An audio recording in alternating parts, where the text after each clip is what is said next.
As you'll know, we've been campaigning on the show for the haemophiliacs who some years ago were given, in effect, tainted blood. Years of campaigning and lobbying have so far got them, well, pretty well nowhere. How can a group of people with a condition end up worse off at the hands of treatment administered in the UK? And we're not talking about a few, we are talking thousands. Now news that the head of the campaign has also lost his life. We'll be talking with one of the campaigners after this. Annie Othen with you then for your show this morning.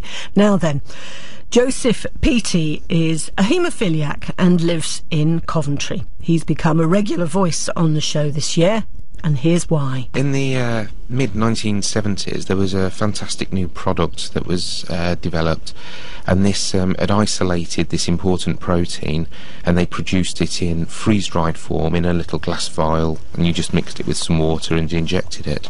With development, I was able to receive a product very akin to just Factor 8, and because it was a very lucrative market when it first was developed, a lot of product was required. Now our government didn't respond. They were either short-sighted, or you could say they mismanaged this introduction of this new product. There was a high demand, and they hadn't got the facilities in this country, and they didn't develop them fast enough, so that they had to import a lot of treatment from America, and they didn't have as stringent controls over where that treatment came from, so they sourced the blood that goes into making it from people like convicts, Skid Row donors, prostitutes, drug users, and of course they pay them, so they're going to keep coming back. The blood that was infected got into the treatment process, and I received hepatitis and then HIV through this treatment. Joseph has waited since 1985 for something to be done, for our government to apologise, admit mistakes were made and try to make amends. He was just one of under 5,000 people infected by this treatment. This week, the Tainted Blood campaign has been rocked by the sad news that its chairman, Gareth Lewis, has died of a brain hemorrhage. Gareth is one more campaigner that didn't live to see a resolution to his life's work. Sue Threakall is secretary of the Tainted Blood campaign and joins us this morning. Sue, good morning. Morning. Tell us, if you would, just a little bit about Gareth. It's hard to know where to start, because whatever I say, it's not going to do him justice, but I'll try. I think it's important to remember Gareth the man as opposed to Gareth the campaigner, first of all. He was 52, very young really. He loved his family, he was loyal to his friends, completely loyal. He was passionate about Cardiff City FC, so much looking forward to what apparently, I'm told, is going to happen. They're going to go through to the Premiership. What a lot of people didn't know was that he was a talented artist, and apparently his flat is covered with examples of his own artwork. And he was a founding member of the Tainted Blood campaign. Well, yeah, I mean, his campaigning goes back a long, long way, long before even my friendship with him. If I can just quote from someone who's known him a lot longer than me, from what she wrote on the blogs yesterday. In the early stages, when haemophiliacs began to be infected, first of all with HIV, he had invited people to speak. He was invited, to speak at a meeting in Wales that was held for parents with children of haemophilia. Many of these children would also have had HIV at a very tiny age, and apparently he was brave, he was funny. He told them all about his own infection with HIV. And his attitude was, and I have to say remains, that if others have got a problem with his status, then that was their problem, not his. Earlier this year, his brother Hayden died, who was also instrumental in the campaign. So this family have lost two men through the effects of this treatment. Well, they've actually lost more than that, because a couple of slightly more distant relatives have also died in the last few months. As a result as well? Yeah, I mean, Gareth and Hayden, you know, they were known as the Lewis brothers. There's a lot of other things as well, I'm sure. But I mean, this sadly is not the first of the campaigners to have lost their life. You know, this campaign has been ongoing now for some time, for haemophiliacs, for the government to apologise, to admit mistakes were made. of the original, I think, 5,000 who were infected by this treatment, how many do you reckon now have lost their lives, Sue? Well, I think as for the ones that were infected with HIV, we've got about 300 left. 300 left. Incidentally, I guess we should just also point out that as far as Gareth is concerned, there are complications on how to get him home. He died in Spain, but because of his pre-existing condition, there could be travel insurance complications, and people perhaps don't realise the impact in every walk of life that people who have found themselves in this situation face every day.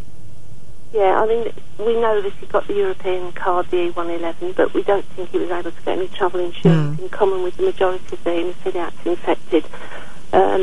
If they could get it at all, it was at such a high premium, it was largely unaffordable. So we're now in a position where Gareth is over in Spain in a mortuary somewhere with his brother lives in Spain. His sister, fortunately, in some respects, was with him when he died. So they're all over there, and they're just having to sort of work out the logistics and who has to pay for what. And this must be a real blow for the Tainted Blood campaign, but has it in many ways made people more resolved to get a conclusion for this? I think it has, and I mean, yes, it's absolutely knocked us sideways. I mean, Hayden's death was just the worst thing ever. We thought that Gareth was, on the surface, okay, he was looking forward to a holiday and looking forward to Christmas, you know, and this was so sudden. The shock is palpable throughout the community, you know. As I said earlier, there were 5,000 who were infected by this treatment. You reckon there are just a handful now, a few hundred? Well, a handful of those that were infected with HIV. I mean, all of them, bar a very small number, were infected with hepatitis C.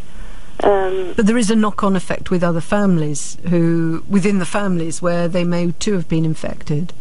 Oh yeah, I mean, many of the partners were infected through sexual contact, because very often there was a delay in testing. Nobody knew. Yeah. Well, the doctors knew. I mean, they were testing. They knew a long time before we. But they didn't tell the families. But I mean, we've had lots of instances where men were tested and the results weren't handed over to them. We know for a fact that doctors actually pontificated about whether to tell the men or to tell the spouses, or not. Sit around and see what happens. Sue, just briefly, and I know you know that we'll come back to this story because I feel very strongly about it. Anne Milton, the Parliamentary Under-Secretary for Public Health, is currently conducting an inquiry, and we're promised results by the end of the year. How hopeful are you that this will be a genuine step forwards? I don't know, it might be a step forward, but I'm not particularly hopeful that we're going to get the conclusion that they seem to think they're going to give us. And in fact, I think if it's not properly sorted out on this occasion, this government, despite what they've done for us in terms of having meetings and talking to us and so on, will actually go down in history as being probably the worst and the cruelest, because other governments have completely ignored us, totally blanked us, didn't want to know, you know, just a series of small ex gratia payments here and there, and treated us basically like dirt. You know, they just wanted us out of the way. This government seems to be different. We were in the Lib Dem manifesto. David Cameron himself had expressed a wish to see this sorted out. He was instrumental in setting up meetings between us and Anne Milton. Anne Milton asked campaigners quite specifically what it would take to bring about closure. And she was told in a lot of detail by campaigners what the issues were, what people's needs were, and so on. Now, if, having done all that, they then turn round and undersell people again, I mean, that would be the cruelest thing. Well, the Department of Health press office asked us to call back next week. Since we called last, there's no change, and they still say that Anne Milton's report will be published before the end of the year. Sue, thank you so much again for talking with us. We will continue to highlight this to all our listeners, because it just does seem the cruelest injustice. They funded the campaign will go on. I'm sure. Sue Threakall, thank you very much indeed. BBC Coventry and Warwickshire.